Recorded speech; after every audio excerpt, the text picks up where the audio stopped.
Hello guys, pag-usapan lang natin si Catherine Bernardo at Mayor Mark Alcala. Ayon kasi sa bali-balita, lagot na. Deadma kay Mark Alcala.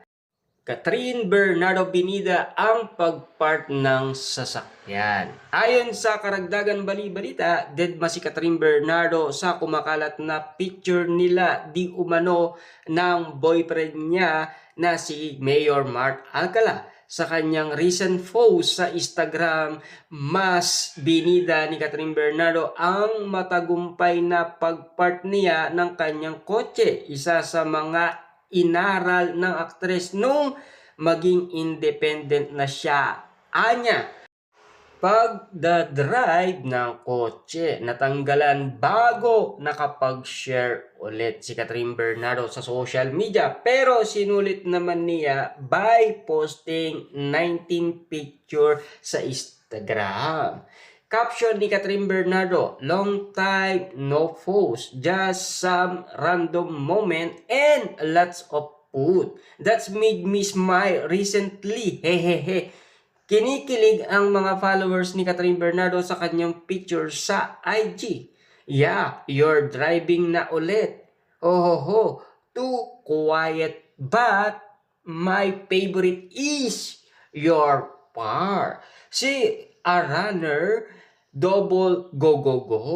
Puto bumbong, cheese overload, ice cream sa tinapay is the best. True. Yan kasi ang mga ulat ng balita sa atin patungkol umano sa mga nasasabi ng iba't ibang mga netizens ayon doon sa mga post ni Catherine Bernardo. Ayon kasi sa kanila, deadma daw si Catherine Bernardo sa mga kumakalat na issue patungkol sa kanila ni Mayor Mark Alcala. Noong sila ay spotted umano sa power plant mall sa Makati na hindi nga naman kasi pinagkaguluhan.